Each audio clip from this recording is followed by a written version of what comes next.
Hi, this is Randall here in Texas. And I'm Matt, here in Michigan. Today, Randall and I have another review as part of our April Guilty Pleasure film series. Today, we're taking a look at 1987's Dirty Dancing. It stars Jennifer Grey, Patrick Swayze, Jerry Orbach, and Cynthia Rhodes. It is directed by Emile Ardolino. He also directed Sister Act, Gypsy, and Three Men and a Little Lady. Now, if you like this review, be sure to give us a thumbs up. Also, be sure to hit that subscribe button and ring the bell to get notified about our latest videos. In 1987's Dirty Dancing, we find our protagonist, Frances Baby Houseman, and her family spending the summer of 1963 at a resort in the Catskills. While there, she falls in love with the resort's dance instructor, Johnny Castle. This film had a $5 million budget and grossed nearly $215 million when all said and done. We're going to adjust that for inflation to give you a real scale in 2021 money. That's $11.5 million and $497 million. This film won the Academy Award and Golden Globe for Best Original Song, had very decent critical response, but absolutely stellar audience response. There was a prequel, Havana Nights. There's a TV musical that's an adaptation of this, and there's reports of a sequel that actually stars Jennifer Grey in the works. Now, the last couple of guilty pleasure films were mine. This one is one of Matt's. Matt, what makes this a guilty pleasure film for you? Oh man, I was introduced to this movie at a pretty young age. I would say this is one of those movies that I saw with my sisters.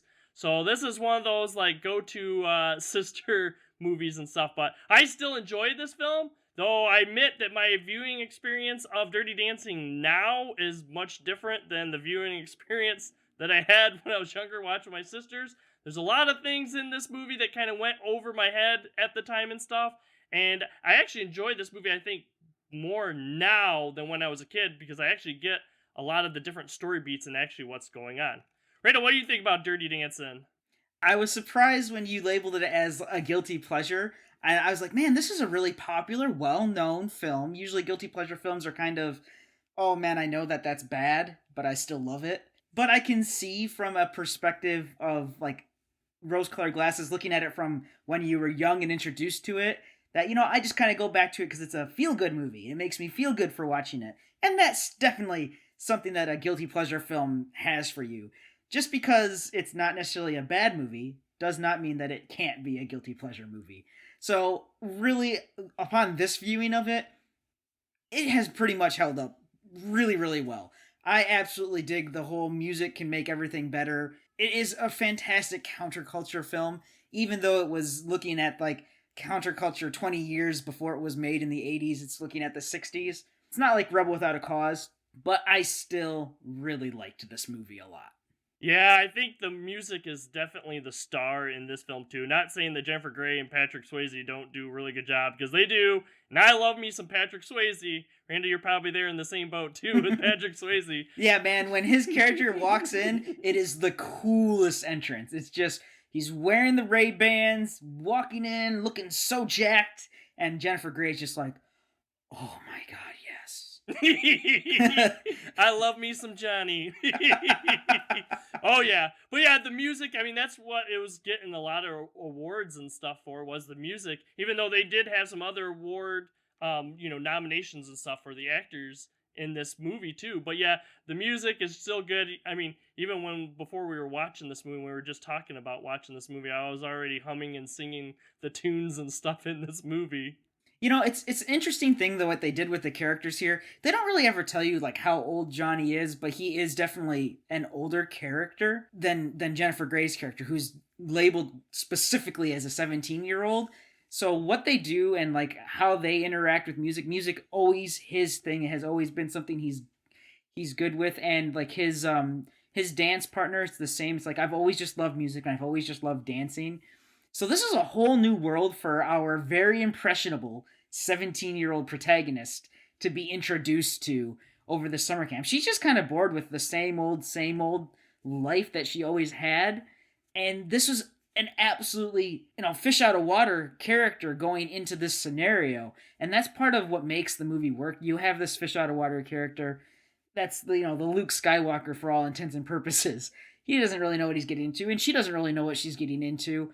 It makes for some really interesting character dynamics and some really interesting scenes where, this is otherwise known by its other name, Lady and the Tramp. That's her. She's the lady in this, and she comes from a completely different world than all of these workers who are working the resort, and specifically, Johnny and the Dirty Dancing crowd, as it were. I thought too you might mention that this is West Side Story under a different name. Under a different name. Yeah, but, it's been reused a couple times. Yeah, I agree. I really like, Baby's character and stuff. A lot of times with these, like, kind of like summer romance movies, it's not just about the romance, it's about our characters really finding out, who they are, who they want to be. And we get that change too in Baby. That one of the first things we hear from Baby is, her talking about her dad and how, her dad is like the greatest person in the world to her. She can't see, any man or whatever matching up to her dad. She, a lot of her views of herself is basically, her dad's views, like, Max, our baby's gonna change the world.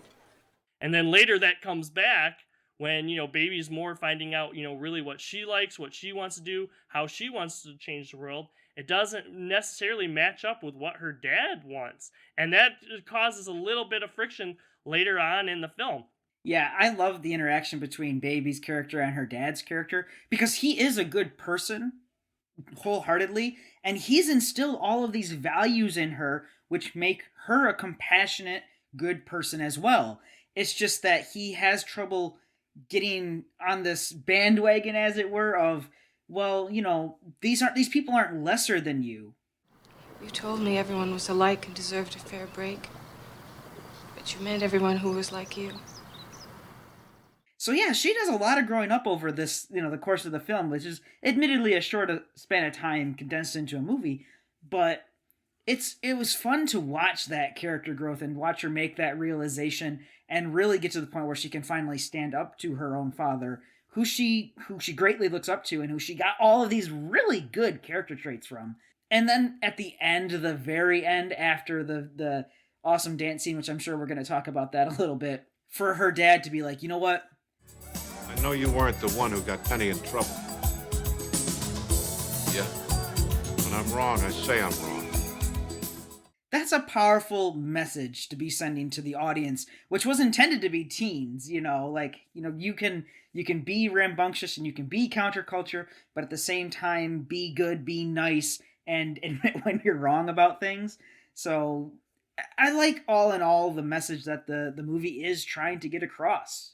Yeah, especially too when he gets that realization too. He finds out that everything he's trying to project, we're talking about Baby's father trying to project on Johnny, is actually some stuff that like Robbie was actually doing, and that was a person that he was kind of putting his arm around, as Johnny kind of said to that's how I want your dad to treat me, the way he treats Robbie, kind of thing, and even offering him the scholarship until he finds out that he's the one that he was projecting all the bad stuff on Johnny about, kind of thing, and quickly pulls that scholarship money away, kind of thing. But we got to move on from characters. The characters in this are pretty well done. The other star of the show, as it is of course the Dirty Dancing. I mean, that is no way around it. The impetus for everything. Our main character walks up where she's not supposed to be, where all of the staff is, and she kind of walks in on them dancing that she had never seen before, and she's like, wow, that is something else. And for her, it opens up a whole new world, no pun intended, to Disney. A whole new world. That kind of kicks off the plot, really. This is something completely different for her. And I love the choreography, I love the dance scenes, I love the music, and I love how it all comes to a head. And of course, what would a 1980s film be without a montage? Definitely makes it that 80s movie, that dance montage and stuff as they're learning. Isn't it funny too that the staff is all like professional dancers and stuff in here? Oh yeah, all the staff are professional dancers. Yep. Except for maybe Johnny's cousin who he got in. the summer job. I guess he's maybe not, but yeah, all the stuff. I like, Johnny's cousin too is kind of like a minor character. He's kind of a funny guy and stuff too, and also gives Baby a little bit of a awkward, funny moment where like, yeah, I carried a watermelon. She's with me. I carried a watermelon.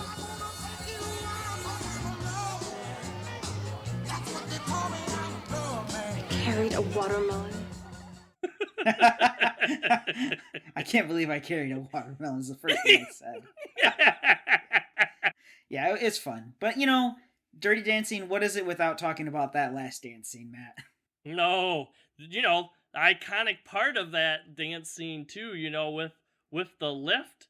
It's even recreated in other movies and other mediums and stuff too. I thought when you said iconic, you were definitely going to go for Nobody Puts Baby in a Corner. Nobody puts baby in a corner. Oh, that is the line that's iconic, is Nobody Puts Baby in the Corner. Definitely better than I carried a watermelon. That's if you remember one line from this movie, it better not be the watermelon line. No. Well, that's the funny thing too, like, talking about parodied and stuff, even No One Puts Baby in the Corner has been used as, like, lyrics and song titles too for other artists, because it's such a, iconic line. Yeah, what's fun about this movie is when you get to that scene, you get to this big climactic scene where everyone's kind of standing up for their own selves and doing their own thing. You then get this really nice dance scene between Patrick Swayze and Jennifer Grey. As someone who's watching this for reviewing purposes instead of just watching it to enjoy, I was like, now wait just a minute. This takes place in 1963. When did this song come out? And you find out, well, I've Had the Time of My Life came out specifically written for this film. You're like, oh, so he has a record of this song, which doesn't come out for another 20 plus years. That's convenient. Well, maybe it's a Back to the Future moment, Randall. Yeah. Your kids are going to love it. I love that dance scene, too, just because it also shows a lot of Baby's growth and stuff throughout the film. Like, that's a big part of dance. It shows, Baby starts off not being able to dance at all. And it just shows, like, her confidence growing throughout. Like, when we get the one other, like, dance scene when they're actually, like, performing for other people, you see, like, Baby kind of lacks confidence. She's, like, too much in her head and everything. She doesn't do the lift kind of thing. She doesn't yet trust herself to be able to pull it off and stuff. And then it's completely different. We get that transformation at the end with the last dance scene where Baby's just in the moment. She's taken all the lessons and stuff that she's learned with Johnny and the relationship that she's built with Johnny to be able to make this great performance and have that trust in herself and in her partner to be able to do the lift. I love how, there's actually meaning into the dances. It's kind of like, like fight scenes and stuff too. I like fight scenes where there's actually meanings in the fight and not just like cool choreography. Like Dirty Dancing has cool choreography, but I love that the dance actually has meaning to it as well in the film. Yeah, you get to see at the very end, everyone, like I kind of mentioned before, getting to just be themselves, getting to just express themselves. And that is definitely in the character of Baby, where she's very confident. She's just happy in her own skin. And she's found out that she loves doing this dance stuff, basically. And that's great. Like you said, the fact that they're not just dancing because it's a movie about dancing. They're dancing because it is the point of their characters. He loves to dance. He's always loved to it. And now she's figuring out that she loves to dance too. And she's confident in that decision. Yeah, definitely super well done. I'm happy that you picked this one, Matt, because it is super well known, but at the same time, I can totally see how it can be someone's just guilty pleasure. I don't want to admit that I like it, but I do.